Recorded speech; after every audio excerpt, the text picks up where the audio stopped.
Episode 3: The Lekli Spirit Knife.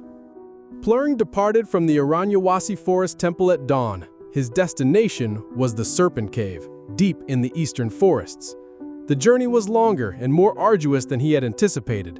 For several weeks, he traveled through dense jungles and steep mountains, guided only by his determination to grow strong enough for his revenge. Finally, he arrived at a cliff face and found a dark and unnerving cave entrance, befitting its name, the Serpent Cave. Once inside, Pluring used a fire-starting incantation he had learned to light the way. He discovered a stone altar in the center of the cave, and stuck in it was the Lekli Spirit Knife.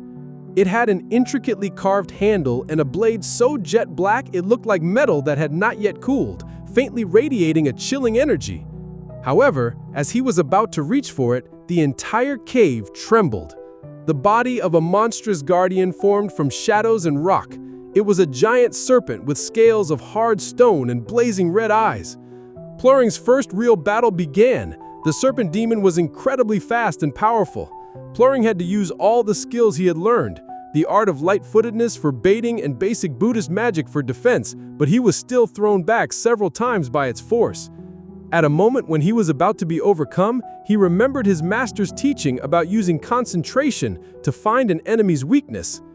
He focused his mind and saw that a dark gem was embedded in the center of the serpent demon's forehead, which had to be the core of its power. Pluring decided to risk everything. He chanted a brief cloaking spell to confuse the serpent, then used his light-footed skill to leap onto its back. With all his might, he plunged the small dagger he carried into the gem. The serpent demon let out a deafening shriek before its stone body crumbled into dust. With the guardian gone, Pluring walked over and picked up the Lekli Spirit Knife. The instant he touched it, he felt a chilling yet immense power flow into him. He had successfully acquired the first artifact. But as he was about to step out of the cave, his ears caught the sound of footsteps from a group of people approaching outside. It seemed he wasn't the only one who wanted this artifact.